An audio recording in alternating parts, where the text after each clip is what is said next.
Assalamualaikum warahmatullahi wabarakatuh. Rahayu Sagung Dumadi.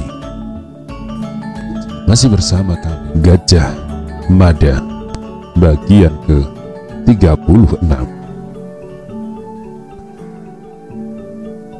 Beberapa bayangkara yang lain saling pandang. Rupanya ada yang kurang sependapat terhadap gagasan itu. Bukankah kita harus melaksanakan perintah Kakang Bekel Gajah Mada? Bertanya Macan Liwung. Pertanyaan Macan Liwung itu ternyata mewakili teman-temannya. Beberapa yang lain malah melangkah maju. Ya, sahut Gajah Geneng. Bukankah Kakang Gajah Mada memberi perintah kepada kita untuk menyusul ke Krian? Gagak Bongol tersenyum dengan cermat. Lembang Laut mengamati wajah teman-temannya. Telisan di kaki tangan Rakuti justru diam. Ia tak merasa perlu ikut-ikutan mempersoalkan mengapa tidak segera diambil keputusan pergi ke Krian. Justru dengan cerdik Telik Sandi itu memperhatikan perdebatan yang terjadi. Mata-mata itu bahkan menyimpulkan bahwa pertemuan di Krian sekedar umpan untuk menyesatkannya.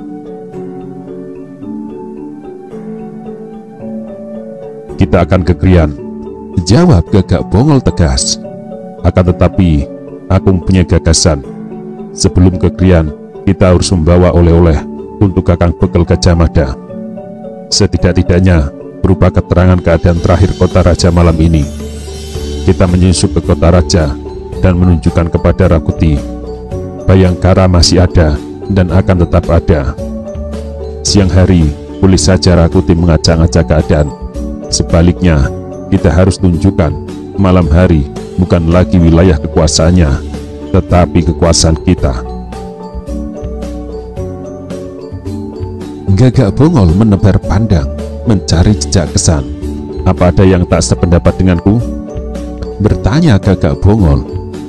Beberapa saat semuanya diam, seolah memberi kesempatan kepada diri masing-masing untuk mencerna tawaran itu. Mahisa Kingkin mengacungkan tangannya. Mahisa Kingkin yang meminta perhatian itu melangkah, mendekat dan meminta perhatian yang lain.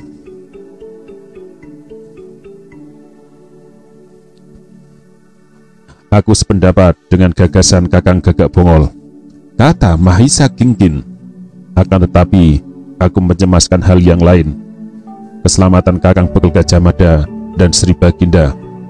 Sebelum ini kita menyaksikan pergerakan pasukan yang mencurigakan. Pasukan itu dikirim diam-diam dan disamarkan.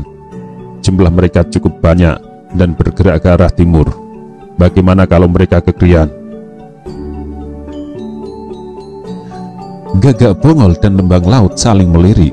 Bersamaan keduanya mencuatkan alis. Beberapa bayangkara yang lain membenarkan pendapat itu. Kurasa benar apa yang dikatakan Mahisa Kingkin. Pradabasu menambah, kita akan disalahkan apabila kita tidak menuju ke tempat yang telah disepakati bersama Kakang Bekel Gajah Mada. Lebih-lebih jika benar terjadi Kakang Bekel Gajah Mada dan Sri Baginda berada dalam bahaya. Semua mata memperhatikan wajah Gagak Bongol. Sebaliknya, Gagak Bongol dan Lembang Laut harus mengakui sangat sulit menemukan kesan tak wajar dari wajah teman-temannya. Bisa saja Mahisa Kingkin mengutarakan pendapatnya atas dasar kepentingannya. Seandainya ia benar mata-mata itu, akan tetapi sebaliknya, mungkin pula Mahisa Kingkin mengutarakan pendapat itu benar-benar dari dasar hati nuraninya.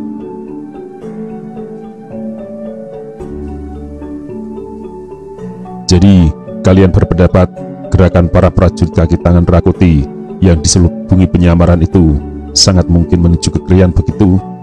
Desak Gagak Bongol. Aku tak tahu apakah kecurigaan itu benar atau tidak. Mahisa Kingkin menjawab. Akan tetapi, apa salahnya jika kita berjaga-jaga terhadap kemungkinan paling buruk? Kita berharap moga-moga gerakan pasukan itu tidak tertuju ke Krian. Namun, bagaimana jika dugaan itu salah? Padahal kita mengetahui Kakang Bekel dan Tuanku Sri Jaya Negara sedang menunggu kita di sana. Gagak Bongol termangu. Gagak Bongol kemudian merasa seperti berada di simpang jalan yang merepotkan. Haruskah Gagak Bongol membuka cerita yang sebenarnya bahwa Bekel Gajah Mada dan Baginda Jaya Negara tidak berada di Krian? Melalui tatapan matanya, Gagak Bongol meminta pertimbangan kepada Lembang Laut. Lembang Laut menggeleng memberi isyarat untuk tidak berburu-buru membuka cerita itu. Lembang Laut berharap masih ada kemungkinan untuk memancing telik sandi itu agar muncul di permukaan. Namun, Lembang Laut dan Gagak Bongol mengalami kesulitan mencari alasan yang sesuai. Lembang Laut ingin melihat ada Bayangkara yang ngotot memaksakan kehendaknya menuju Krian. Siapapun orangnya, jelas ia patut dicurigai.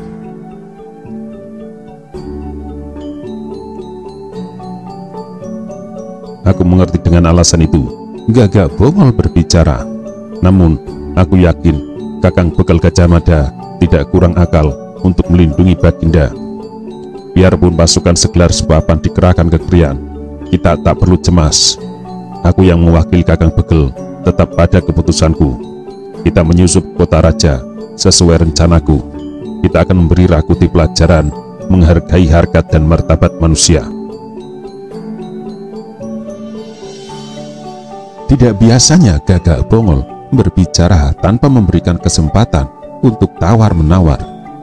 Justru karena itu, para Bayangkara lainnya merasa heran. Sebagian menerima saja apa yang dikehendaki Gagak Bongol, tetapi sebagian yang lain sulit menerima gagasan yang dipaksakan itu. Aneh sekali, suara Maisa Kingkin bergetar. Tak merasakan kau dengan keputusan yang kau ambil itu, kau sedang berjudi. Kau pertaruhkan keselamatan Tuanku Jaya Negara dengan cara seperti itu. Bagaimana kau bisa memastikan Kakang Bekel pasti mampu melindungi Tuanku Jaya Negara? Kakang Bekel dan Sri Baginda saat ini berada di Krian, tengah menunggu kita. Sementara kita melihat ada gerakan prajurit mencurigakan menuju Krian. Lalu, bagaimana kau bisa beranggapan Baginda dan Kakang Bekel pasti dalam keadaan aman? Maisa Kingkin menggeleng-gelengkan kepala. Dia sulit menerima dan mengerti keputusan Gagak Bongol yang dinilainya bodoh. Gagak Bongol dan Lembang Laut terdiam. Mereka menemukan sebuah kenyataan Maisa Kingkin yang ternyata sangat menggebu-gebu memaksakan kehendak segera bergerak ke Krian. Gagak Bongol berdesir oleh pertanyaan, Maisa Kingkinkah jawabannya yang sedang dicari itu?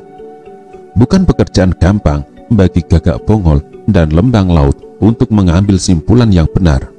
Padahal mereka merasa yakin Maisa Kingkin bukan orang yang mereka cari.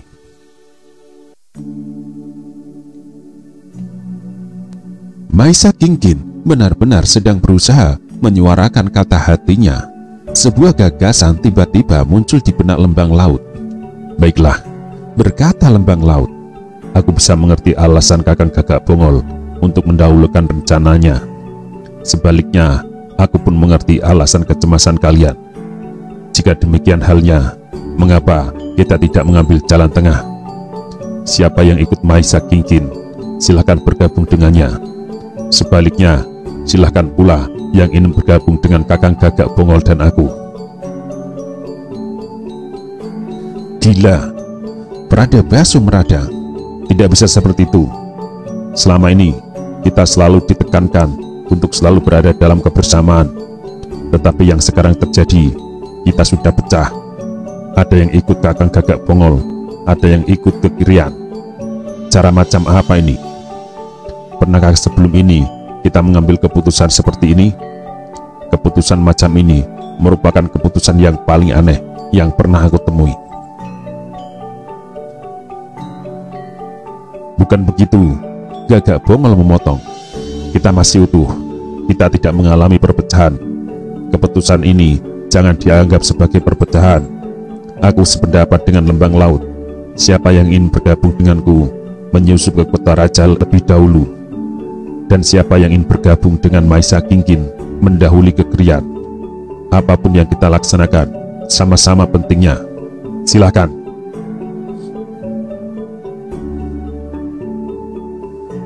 Para Bayangkara terdiam beberapa saat lamanya. Meski Gagak Bongol sudah mempersilahkan, para Bayangkara masih ragu-ragu untuk bergerak. Aku ikut Kakang Gagak Bongol, berkata Singa Parepet. Aku ikut ke Krian. Pradabasu akan bicara.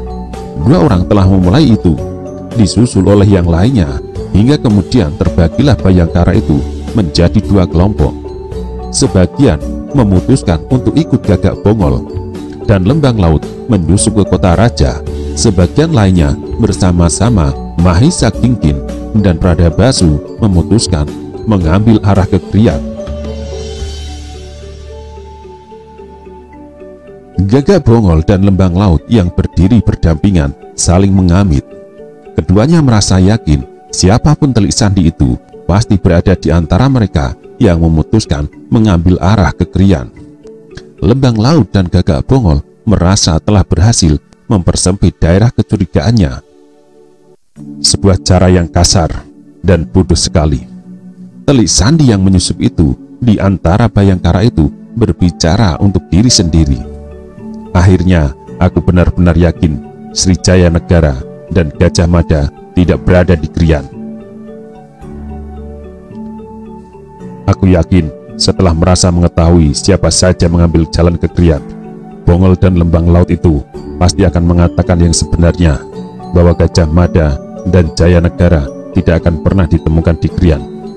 Jika benar seperti itu, aku tinggal menebak dan menerka-nerka kemana sebenarnya Gajah Mada membawa Kologemet itu. Telik Sandi itu tersenyum, tetapi dengan segera ia menyembunyikan senyumannya di balik wajah yang datar tanpa meninggalkan kesan.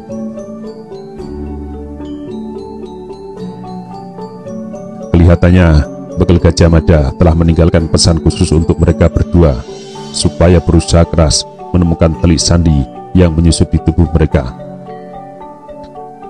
Bukan pekerjaan gampang untuk menemukanku.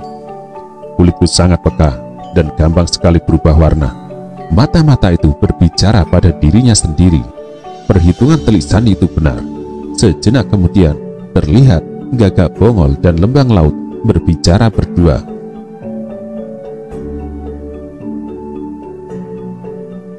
Bagaimana menurutmu, isi Lembang Laut? Ini sudah upaya puncak yang berhasil kita lakukan. Bongol menjawab bisikan itu.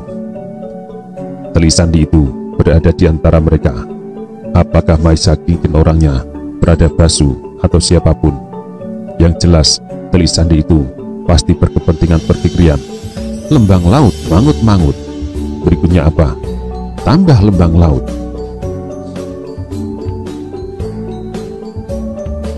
Jika kita biarkan mereka pergi ke Krian, jawab Gagak Bongol, itu sama halnya dengan menjerumuskan mereka ke dalam bencana. Pasukan yang dikirim Rakuti dengan cara disamarkan itu jelas menuju ke Krian. Sudah tiba saatnya kita sampaikan hal yang sebenarnya. Perhatikan baik-baik siapa yang terlihat paling kecewa setelah kau sampaikan cerita itu. Orang itu patut kita curigai. Lembang Laut mengangguk. Namun mereka yang memutuskan pergi ke Krian itu diingatnya dengan baik, dihafalkan dan disimpan rapi dalam benaknya. Para prajurit Bayangkara telah menata diri dan siap bergerak. Meski sebagian mereka ada yang aneh melihat sikap Gagak Bongol dan Lembang Laut yang seolah-olah ada sesuatu yang mereka rahasiakan. Mereka mencoba mengesampingkan atau menganggapnya memang begitulah seharusnya. Kuda-kuda yang semula disembunyikan telah disiapkan. Bahkan sejenak kemudian, masing-masing telah berloncatan mempersiapkan diri. Mereka telah bertengger di atas kuda tunggangan itu dan siap menarik tali kendali jika diperintah telah dijatuhkan. Namun, Gagak Bongol memberikan isyarat untuk menunggu sejenak. Ada apa lagi? Maisa Kingkin jengkel. Gagak Bongol mengangkat tangan kanannya. Tidak ada gunanya kalian pergi ke Krian. Gagak Bongol bicara. Kakang Bekel Gajah Mada dan Tuanku Jayanegara tidak berada di sana.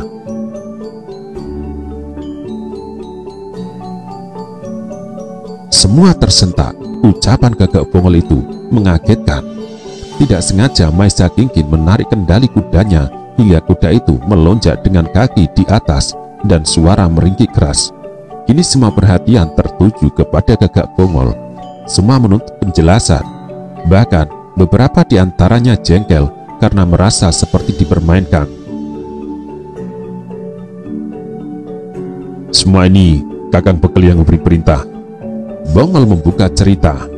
Di hadapan kita semua, Kakang Bekel meminta kita untuk menemuinya di Krian. Kakang Bekel memberi perintah itu dengan perhitungan yang cermat. Kakang Bekel Gajah Mada cemas di antara kita ada yang tertangkap. Siapapun yang tertangkap, maka Rakuti akan berusaha keras untuk mengorek keterangannya. Rakuti tak akan segan-segan melakukan siksaan yang tak terbayangkan untuk bisa memperoleh keterangan itu.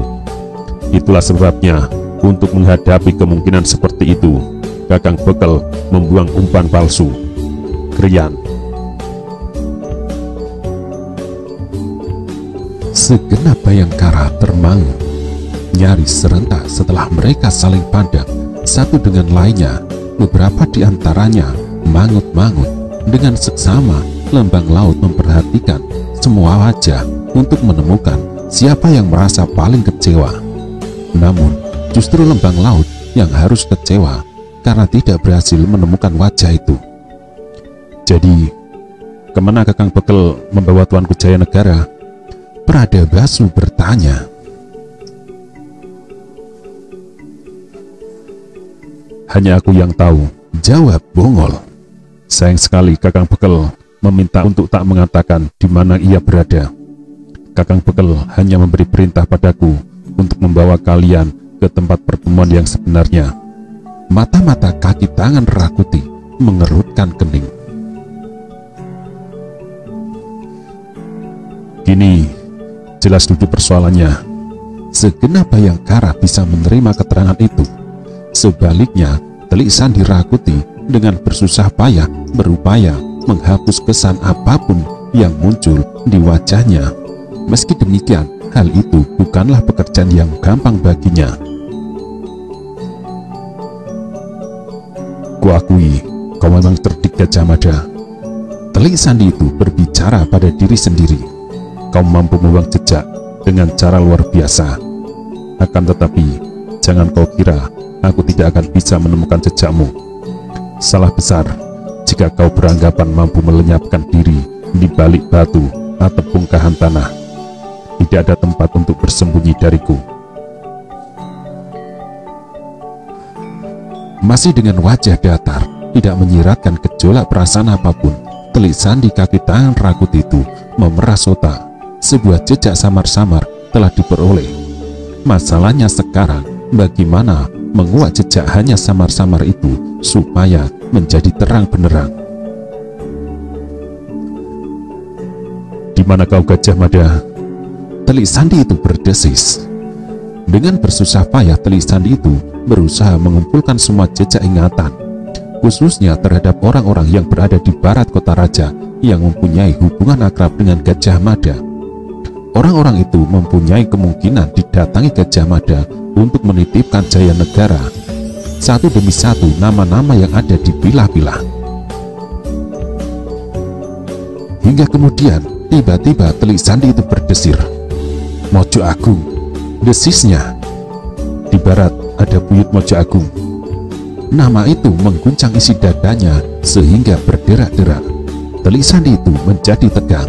Beberapa bulan yang lampau, Bekel Gajah Mada pernah bercerita tentang seseorang yang memiliki kemampuan ketajaman mata hati, kemampuan meramal berbagai hal yang berkaitan dengan masa yang masih belum terjadi. Bekel Gajah Mada sedemikian membanggakan orang itu hingga disebutnya sebagai orang berkemampuan weruh sadurunge winara, memungkinkan Gajah Mada menyembunyikan Jayanegara di tempat itu.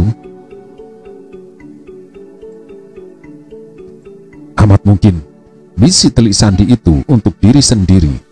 Telik Sandi itu harus diabaikan karena mata-mata Rakuti itu sangat yakin Gajah Mada pasti menyembunyikan Jayanegara di Kabuyutan Mojo Agung. Hal yang sesuai sekali dengan kebalikan arah dari umpan yang diberikan di arah timur. Krian.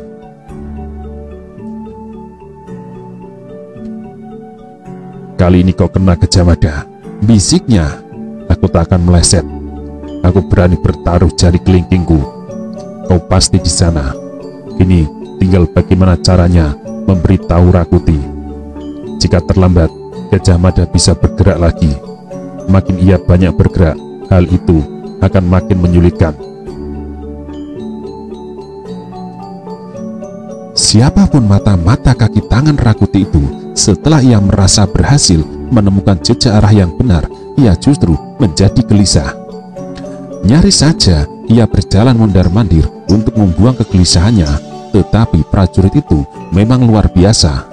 Sebagai mata-mata, ia mempunyai raut wajah yang lentur. Wajahnya bisa menjadi garang jika berurusan dengan keselamatan Jayanegara dan negara.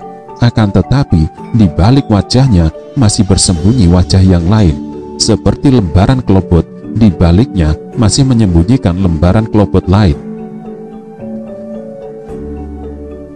Akhirnya, setelah menunggu sejenak, rombongan kecil pasukan dengan kemampuan luar biasa itu mulai bergerak. Sasaran mereka adalah kembali menyusup ke kota raja, serta melakukan gerakan-gerakan yang diharapkan mampu membuat Rakuti merasa gelisah dan tidak bisa tidur tenang. Pasukan yang berkekuatan nyaris segelar sepapan memang telah disusukan ke Krian. Rakuti yang mendasarkan laporan mata-matanya yang amat dipercaya karena langsung disusukan di jantung kekuatan pasukan Bayangkara, berharap keterangan itu benar. Diharapkan pula upaya meringkus Jayanegara dan Gajah Mada kali ini bisa membuahkan hasil. Ketika senja mulai membayang, Rakuti merasa gelisah. Rakuti cemas upaya menangkap di bawah kendali Rawedeng dan Rabanya kembali gagal, tidak membuahkan hasil. Apalagi Sri Jayanegara dikelilingi oleh pasukan yang meski kecil, licin melebihi belut. Rakuti gelisah, benaknya dijejali berbagai kecemasan yang bersumber dari belum tertangkapnya Jayanegara. Rakuti cemas seandainya Rawedeng dan Rabanya bertindak kurang sabar yang bisa menyebabkan Gajah Mada berhasil mengendus kehadirannya. Gajah Mada orang yang banyak akal dan sanggup berbuat apa saja untuk menyelamatkan Jayanegara dari sergapan. Tetapi bagaimana jika apa yang dikatakan Tanca benar, bahwa Krian tak lebih dari umpan yang dipasang Gajah Mada untuk menyesatkannya? Bagaimana kalau telik sandi itu yang benar? Jayanegara memang ada di Krian. Tidak seharusnya aku percaya penyergapan ini kepada Rawedeng dan Rabanya. Mestinya aku sendiri berangkat memimpin mereka. Rakuti berjalan mondar-mandir. Sakit yang dideritanya karena luka beracun di lengan mulai pulih, meski belum bisa dikatakan sembuh sama sekali. Bagaimana dengan Ratanca? Bertanya Rakuti kepada Rayuyu. Aku membutuhkan Ratanca. Mana dia? Rayuyu sebenarnya merasa jengkel karena di matanya Ratanca tak banyak berbuat. Ratanca hanya bisa bicara tanpa melakukan sendiri semua gagasannya.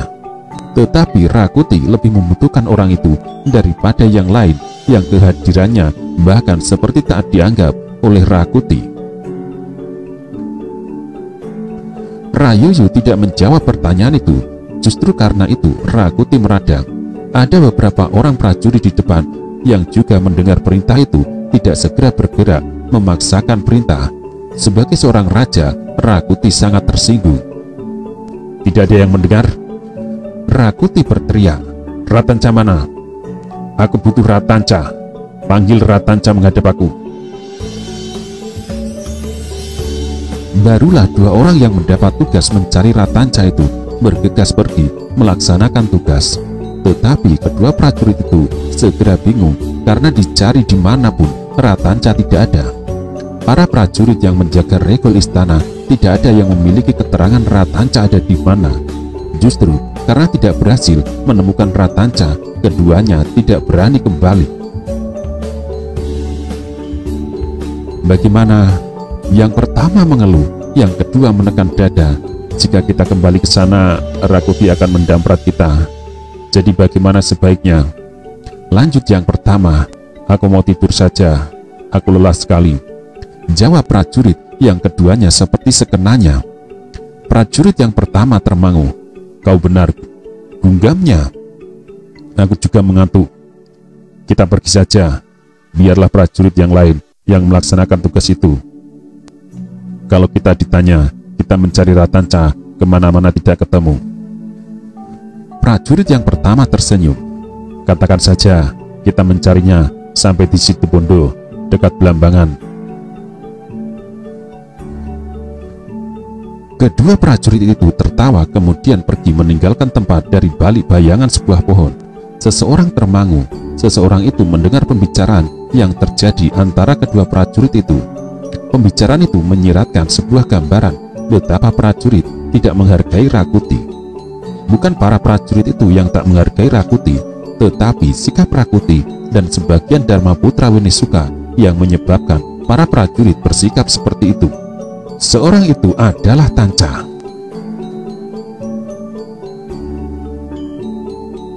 Sejak peristiwa pembantaian orang-orang yang melakukan PP, Ratanca merasa sangat terpukul jiwanya. Tanca yang menempatkan diri di atas para pemberontak itu akhirnya dibayangi oleh rasa bersalah melihat perkembangan keadaan yang cenderung mengerikan. Ratanca merasa saran dan pendapatnya tidak ada gunanya lagi, diabaikan dengan kasar oleh Rakuti dan diterjemahkan dengan cara urakan oleh Rapangsa. Ratanca menghela nafas. Dengan langkah yang berat, akhirnya Ratanca menemui Rakuti. Ada apa Rakuti? Tanya Ratanca setengah berhadapan. Ratanca bersandar dinding. Dari mana saja kau? Hardik Rakuti. Ratanca tersenyum kecut. Di depannya, Rakuti telah berubah menjadi sosok anak-anak yang selalu bergantung kepada orang lain. Rakuti termangu sejenak. Mungkin karena kemudian menyadari ada yang terasa aneh dengan sikapnya. Rakuti mengendorkan diri. Dipandanginya Tanca dengan tidak berkedip. Aku akan menyusul ke Krian. Bagaimana menurutmu? Setelah peristiwa PP yang berdarah, baru kali ini Rakuti kembali membutuhkan saran-sarannya. Ratanca justru mengunci otak, tidak mau berpikir. Tidak ada manfaatnya. Yang dilihat Rakuti adalah Ratanca yang diam. Beri aku pendapat, desak Rakuti. Ratanca tersenyum sinis menyunjing. Kau sudah habis, jawab Ratanca. Kau merasa menang, tetapi sebenarnya kau telah kalah. Peristiwa PP itu bukti kau telah kalah dalam peperangan ini. Kau hanya merebut istana ini dan menguasainya, tetapi kau tidak menguasai negara. Rakyat tidak mendukungmu. Bahkan para prajurit, jika kedalaman hati mereka dibedah, maka akan terlihat mereka juga tidak ada yang mendukungmu. Kau seorang pembantai di mata Kawulo yang mestinya mendapat pengayom. Seperti itulah wujudmu. Sebenarnya Rakuti merasa tak senang mendengar jawaban itu. Terasa pahit memang, namun lambat laun Rakuti yang semula mengabaikan peringatan yang diberikan Ratanca itu harus melihat kenyataan. Peringatan itu tak bisa dianggap remeh. Kenyataan yang ada memang benar seperti yang diucapkan Ratanca. Rakuti tidak bisa menolak.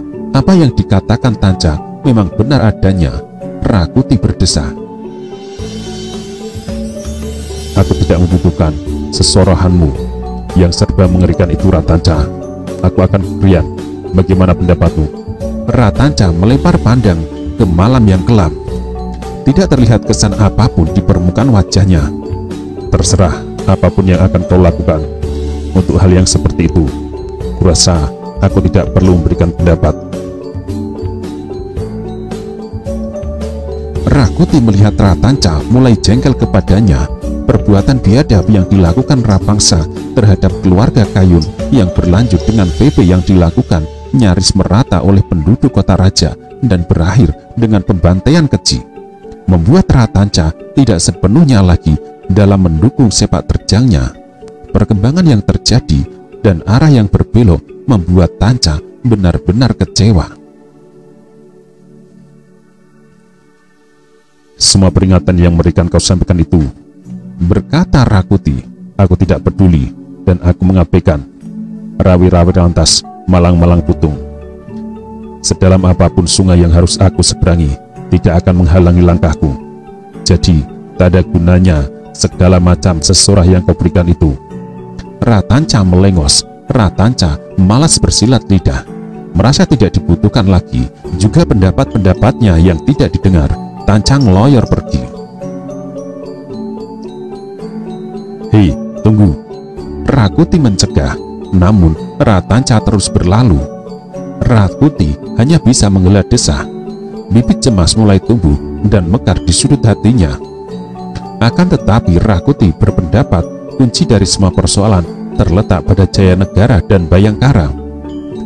Kalau Jayanegara berhasil diringkus dan dibungkam untuk selamanya, semua pihak yang berkepentingan dengan tahta akan melihat kenyataan Rakuti harus diterima menjadi raja tanpa ada pilihan lain lagi.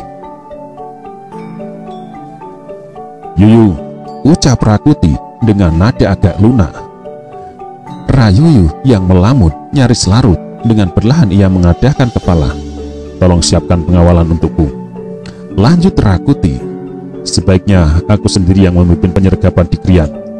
Kita memiliki waktu yang cukup panjang dan lapang untuk bisa sampai di Krian sebelum segala sesuatunya terjadi. Baik, jawab Rayuyu sigap. Rayuyu bergegas meninggalkan tempat itu.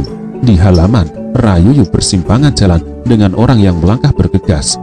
Nyaris Rayuyu mengabaikan orang itu, tetapi demikian Rayuyu melihat siapa orang itu, ia berhenti, bahkan berbalik bergegas mengikuti langkahnya. Dengan langkah yakin, orang itu menghadap Rakuti. Beberapa orang prajurit segera menyilangkan tombak di depan pintu menghadangnya, tetapi Rayuyu segera memberi isyarat kepada para prajurit untuk membiarkan orang itu lewat. Ratanca yang melihat kehadirannya tak begitu tertarik dan malah melangkah menjauh. Rakuti terkejut melihat orang itu. Mengapa kau berada di sini? Orang itu yang tidak lain adalah Telik Sandi yang menyusup di antara pasukan Bayangkara bersama-sama dengan Gagak Bongol dan Lembang Laut, berhasil memisahkan diri tanpa menarik perhatian dan memanfaatkan waktu yang ada untuk menyelinap ke istana menemui Rakuti. Krian itu ternyata umpan. Telik Sandi itu langsung berbicara. Gajah Mada dan Jayanegara tidak ada di sana. Rakuti terbelalak. Dengan mulut setengah terbuka, pimpinan Dharma Putra Winisuka itu menatap wajah Telik Sandi yang berada di depannya. Gajah Mada benar-benar belut. Lanjut Telik Sandi itu. Bekel Gajah Mada menyadari ada mata-mata di tubuh pasukannya. Itu sebabnya ia melempar umpan untuk menyesatkan mataku. Gajah Mada memerintahkan para Bayangkara untuk menyusul ke Krian, padahal sebenarnya ia mengambil arah lain. Rakuti menggigil. Rasa kecewa yang sangat dalam itu membuncah dan mengharu biru, membuat sesak isi dadanya. Aku telah mengirim pasukan yang bergerak dalam penyamaran. Mereka nyaris berkekuatan segelar sepapan untuk meyakinkan upaya penyergapan itu harus berhasil. Ternyata Krian itu hanya umpan. Rakuti menjadi pucat. Rakuti sungguh kecewa. Gajah Mada tidak akan ditemukan di Krian, jawab mata-mata kaki tangannya itu. Yang benar, kau bisa menemukan mereka di Kabuyutan Mojo Agung. Mulut pimpinan Dharma Putra Winisuka itu terkatup. Suasana ruangan yang semula adalah bilik pribadi Jayanegara itu menjadi hening. Rakuti dan Rayuyu menunggu Telik Sandi itu berbicara lebih lanjut. Pengiriman pasukan ke Krian itu ada manfaatnya, berkata Telik Sandi itu. Dengan demikian, Gajah Mada dan Bayangkara melihat umpan yang telah ditebar itu telah kau amankan. Keadaan itu menyebabkan mereka lengah. Ini saatnya kau menyergap Jayanegara di Kabuyutan Mojo Agung. Usahakan harus berhasil, karena jika tidak, aku akan mengalami kesulitan untuk menyampaikan berita kepadamu. Rakuti mangut-mangut. Bagaimana kau bisa yakin kalau Gemet itu berada di Mojo Agung? Rakuti bertanya. Bagaimana kalau itu juga umpan? Telik Sandi itu tersenyum. Tidak ada seorang pun yang menyebutkan Kabuyutan Mojo Agung. Tempat itu bukan umpan, karena aku yang menemukan sendiri dari utak-atik yang aku lakukan. Aku yakin sepenuhnya Gajah Mada menyembunyikan Jayanegara di sana. Apabila umpan ditebar ke arah timur, arah yang sesungguhnya justru sebaliknya.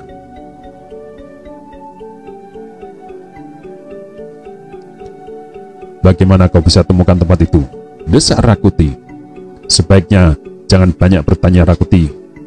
Berbicara mata-mata itu, serbu saja rumah buyut Mojo Agung. Sergap Jayanegara pada saat ia tengah tertidur lelap. Baik, berkata Rakuti dengan sigap. Rakuti percaya meskipun Telik Sandi itu tidak mengutarakan bagaimana cara ia memperoleh tempat itu. Rakuti yakin Telik Sandi itu pasti telah menemukan perhitungan yang cermat. Aku meminta diri, berucap mata-mata itu. Aku harus segera berada di antara teman-temanku. Jika aku terlalu lama tidak berada di antara mereka, mereka bisa curiga. Pergilah, jawab Rakuti. Dan ingatlah, aku tidak akan melupakan jasa-jasamu. Kelak kita akan memetik arti kemenangan bersama-sama.